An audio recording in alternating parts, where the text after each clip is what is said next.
The Lord be with you. And with your spirit. A reading from the Holy Gospel according to Matthew. Glory to you, O Lord.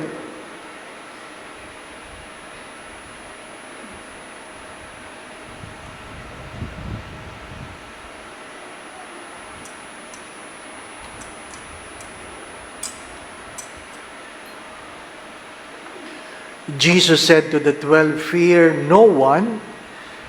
Nothing is concealed that will not be revealed, nor secret that will not be known.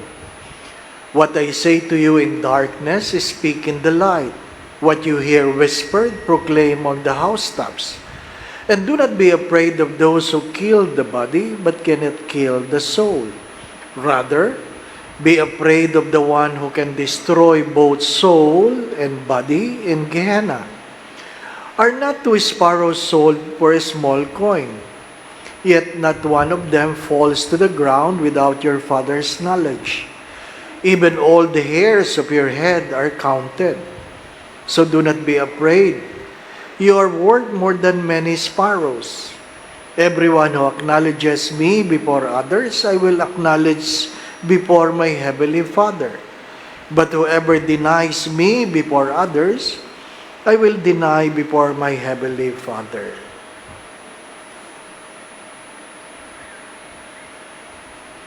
Brothers and sisters, the Gospel of the Lord. Praise to you, Lord Jesus Christ.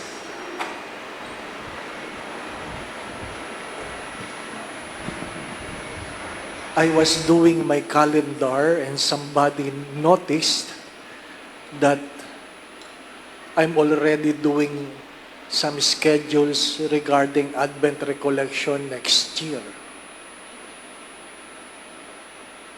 At tiningnan niya, meron ka misyong Pilipino, October 2027. And later on, sabi niya, wow, magkakamino ka. Camino de Compostela. Ano po? On April. Ang tanong niya kagad sa akin, kaya mo ba yan? Ano po? Why? Because if you want to do the Camino, the minimum walk is 100 kilometers. You have to walk for 100 kilometers. But sometimes it is more than 100 kilometers. Deep in my heart, sabi ko, ang cardinal nga, 73. Na kaya yung Camino. Ano po? Ako pa. Ang sagot ay, wala naman siya, hindi naman siya na-stroke. Ano po? No? Alam nyo, sadyang may mga taong basag trip. Alam nyo yan? Ano po? Basag trip. Yung mga pangarap mo, talagang lahat na lang kinokontra.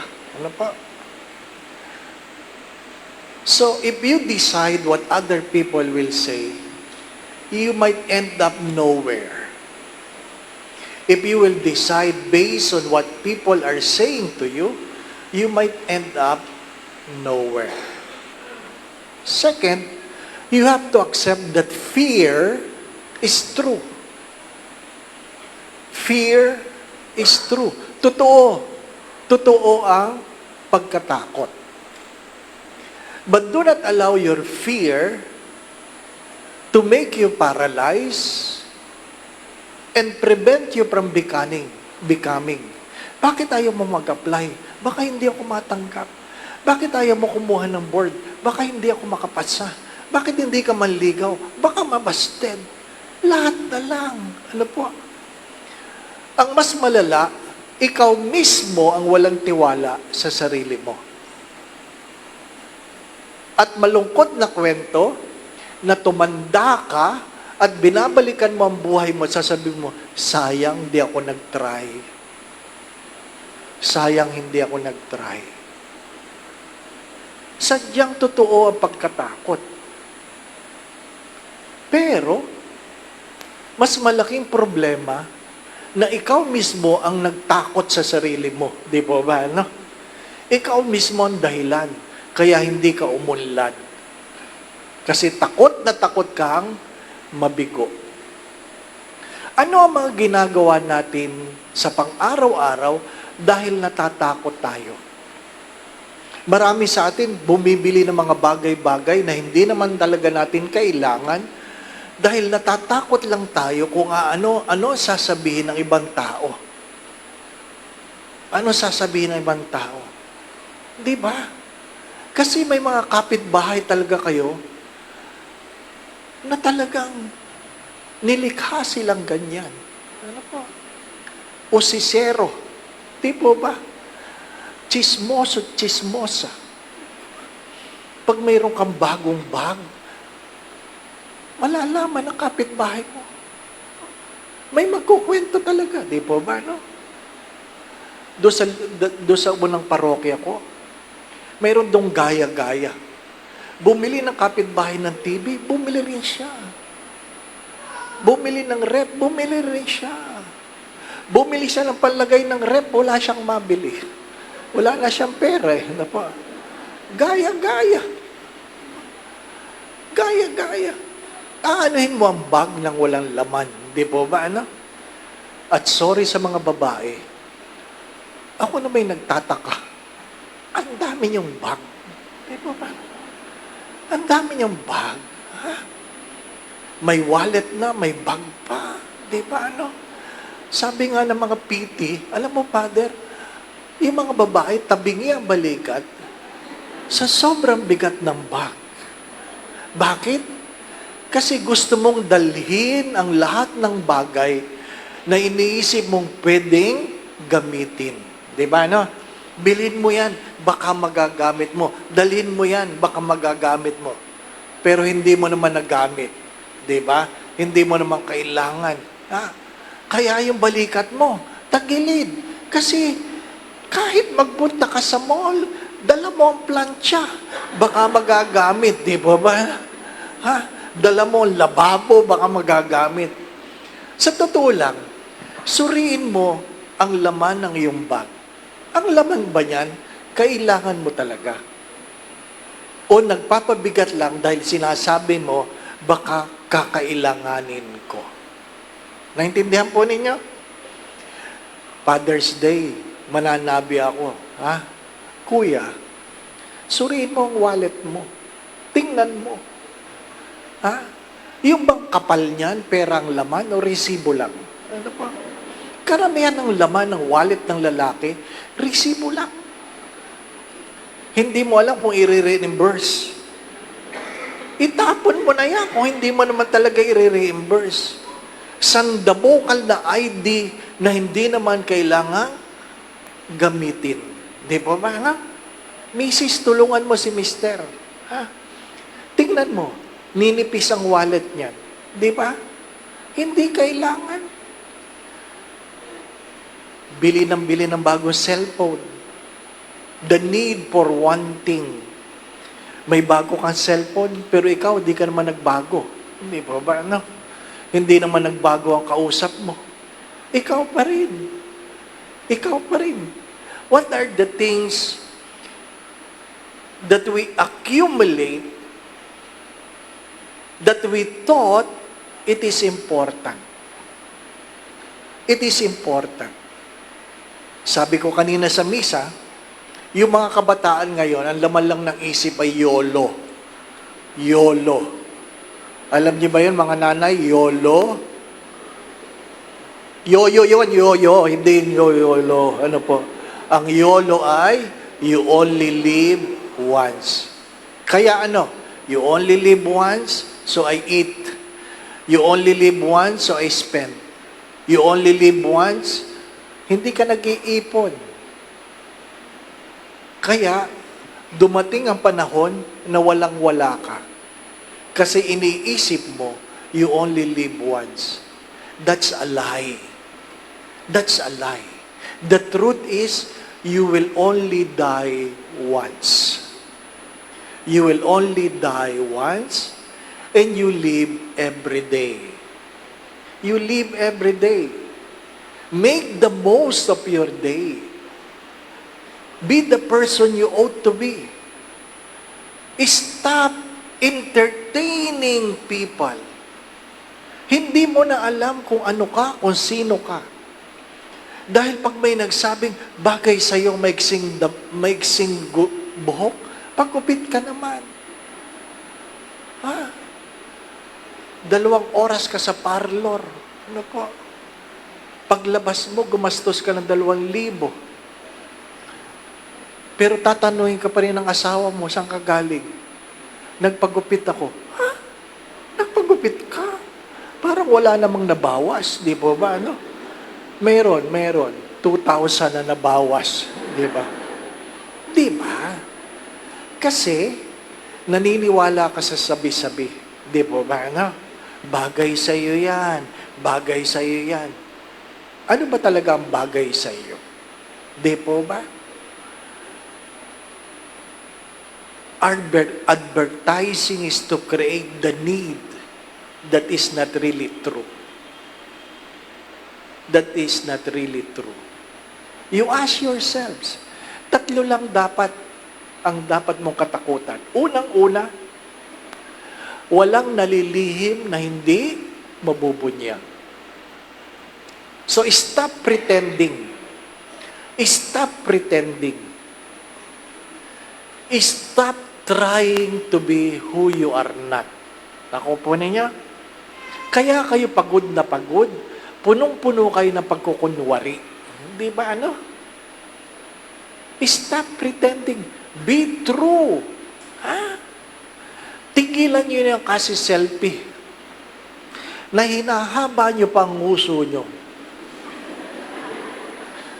Alam nyo, wala namang maganda doon.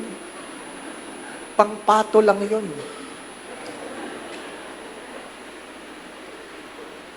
Nung minsan kumakain ako, solo lang yung babae. Wala siyang ginawa kundi mag-selfie. Sino kaya ka-selfie nito, di ba? Ano? Hindi ka nilikha ng Diyos na mahaba ang nguso. So, wag mong pilitin, di ba? Ano? Stop trying what you are not. At the end, everything will be revealed. Everything. Mahirap yung posturang-postura ka ngayon. Nang mamatay ka, alam nila ang laki ng utang mo. Di ba? Ang laki pala ng utang mo. Mahirap. Ikalawa, eventually, we all die. And do not be afraid of death. Because life doesn't end in death. It simply changes from mortal to immortal. Kaya pag tinatanong ko kayo, in what way do you want to die?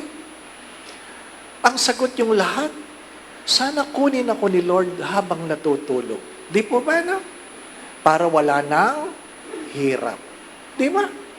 Kunin ako ni Lord habang natutulog. Kaya sa mga misa may namamatay na. Natutulog eh. Ano po? Oo. Tulog ka ng tulog. Di po ba, ano? Gusto mong mamatay habang natutulog. O di kinuha ka ni Lord habang natutulog. O, paggising mo, nasa impyerno ka. O, di wala din. Di po ba, ano? Do not forget this. Life doesn't end in death. So when you make an investment, don't just invest on your life here on earth. Invest on your immortality. Huwag niyong ikakatakot ito. Pero itong katotohanan. Na ano? When you reach the age of 60, you will have more goodbyes than hellos. When you reach the age of 60, you will have more goodbyes than hellos. What do I mean? When you're 60, it is the time that your parents will pass away. Siyempre, mas matanda sila sa inyo. Di po ba, no? Sometimes, it is the death of your older siblings. A death of friends. When you are 60, don't be complacent. Huwag ka na magpag-away. Huwag ka na magpagtalo. Maiksi na lang. According to the study, the recent study, that the lifespan of a Filipino, hello, this is according to the study, the lifespan of every Filipino is only 71. 71. Ako 64 na. Malapit na ako. Maiksi na lang, di po ba, no? Nakaisang stroke na ako. So, hindi ako among the strong. Pero tinitingnan ko yung mga mukha nyo, tabi-tabi, ha? Mas malapit kayo. Oo, di ba? Mas malapit na kayo. Ha? Anong feeling nyo? Mas malakas kayo? Excuse me. Di ba? It's time to unclutter your closet. It is the time to unclutter your closet and begin to realize what are the things you really need. Yung hindi nyo kailangan, ipamigay nyo na. Yung hindi nyo kailangan, ipamigay nyo na. Ano po? Sabi nga ng isang manunulat, kung iyang mga binili mo, ngayon na hindi mo kailangan, hindi mo yan binili, sana pera yan. Di ba? Bumili ka ng sapatos, hindi mo naman pala kailangan, sana cash yan. Di ba? So titingnan mo, ilan ang sapatos mo? Ay, ang dami. Kung hindi mo yan binili, mayaman ka sana ngayon. Di po ba? No? Ilan ang bag mo? Kung hindi mo yan binili, mayaman ka sana. Di po ba? No? Ang dami mga bagay na binibili na hindi naman kailangan. Ngayon sasabihin mo, wala akong pera. Natural, nandyan lahat. Ano po? Feeling mo? Ano yan? Ipapasubasta nyo? Ha? My dear friends, unclutter your life. Stephen Covey have said, begin with the end in mind. But the new speaker have said, there's a new term, sabi niya, prioritize later. Prioritize later. You prioritize what will happen later. Not now. Not now. You prioritize what will happen to you 10 years from now, 20 years from now. Di ba? Stop trying to impress people. Nagmisa ako sa isang opisina, paglabas ko, lahat, yung malapit sa pinto, naninigarilyo, mababae, malalaki, at may hawak na tasa o baso ng Starbucks. Ano po? Wala nang laman, ayaw bitawan. Para masabing, nagkape. Nakuha po ninyo? Pa-impress. Pa-impress. Ano suggestion ko? Bumili kayo ng tasa ng Starbucks. Bumili kayo. Pagkatapos yung gamitin, hugasan ninyo. Malay ba nila kung ang laman niya na kape puro? Hindi po ba, no? Kasi nagpapapicture ka lang naman. Stop trying to impress people. Eventually, all of us will die. In a sad story, you have accumulated things that is nothing in the future. And third, this is very important. And what is that? We are all sinners. We are all in need of God's mercy. But the gospel said, you are more important than sparrows. You are more important than sparrows. Hindi naman sinabi ng Diyos na hindi ka magkakaproblema. Yan ang first reading and second reading. Hindi sinabi ng Diyos na wala kang makakaaway. Yan ang sinasabi ng first and second reading. Hindi sinasabi ng Diyos na wala kang kagalit. Yan ang sinasabi ng first and second reading. My dear friends, but whatever thought, problems, inconvenience you have, do not forget that you are loved by God. I have shared this many times. There was a time I'm having depression. I don't want to eat. I don't want to get out of my bed. I don't want to talk to people. But what made me survive the depression is the reality that I say every time I open my door, hindi ko alam, Panginoon, kung anong nangyayari. Pero alam kong mahal mo ako at alam mong mahal kita.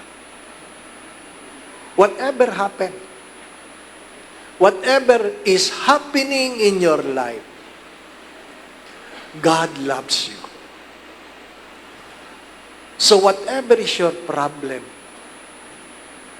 confess the truth. Sana alam mong mahal ka ng Diyos at sana'y alam mong mahal mo ang Diyos. My dear friends, my brothers and sisters, maiksi lang ang buhay. Pero sa iba, mas maiksi na lang. Di ba ba? Kaya ayusin ninyo. Ano pa? Stop trying to become what others want you to be. Be who you are. Be who you are. Amen. We will be praying for fathers. I would like to ask you to remain where you are so that your family can put their hands over your shoulder or your hands and may ask your wife, your spouse, your children to put their hands over you. And the rest, please pray for your father. Our help is in the name of the Lord. Let us pray. God, our eternal Father, creator of heaven and earth, when you had given us your Son, Jesus, to be our Redeemer, you choose to entrust him to the care of Saint Joseph to be his earthly father. We ask you to bless all fathers and grandfathers who are gathered here today. Bless them with your strength, with your spirit. May they love their wives with faithfulness and trust. May they establish their families with perseverance and work. And may they also exemplar in Christian virtues. If they are sick, please heal them, O Lord. Whatever struggle they have, please guide them. Grant them wisdom. Provide for them. Give them the strength which comes from the gospel so that they may be witnesses of Christ to others. We also remember the fathers who are working in other countries away from their families in order to provide for their daily needs. Lord, keep them always true to your commandments. Keep them faithful in marriage and protect them from any harm. We ask this through our Lord Jesus Christ, your Son, who lives and reigns with you in the unity of the Holy Spirit, God forever and ever. Amen. You may now kiss your father. Yan. Mga anak, kung kayo ay sumasahod na, pakainin ng tatay ngayong gabi. Ano pa? Matagal na kayong pinapakain yan. Kayo naman ang magpakain. Ano pa? Going back to what I've said. Number one, death will happen. You cannot prevent it. You cannot rush it. So, it is not a problem to be solved, but a mystery to be embraced. Accept it. Second, fear is real, but do not allow your fears to prevent you from becoming who you ought to be. Huwag hayaan ng mga pagkatakot na maging dahilan para hindi nyo maabot ang inyong mga pangarap. And third, whatever problems you are having, You might be persecuted, you might be whatever. Do not forget this, that God loves you more than the sparrow. Just keep this truth into your hearts. Sabihin mo ito sa iyong sarili. Alam kong mahal mo ako, Lord, at alam mong mahal kita. Sapat na yun. The Lord be with you, And with your spirit. and may Almighty God bless you and your family. In the name of the Father, and of the Son, and of the Holy Spirit. Amen. We now go in peace to love and serve the Lord. Thanks be to God.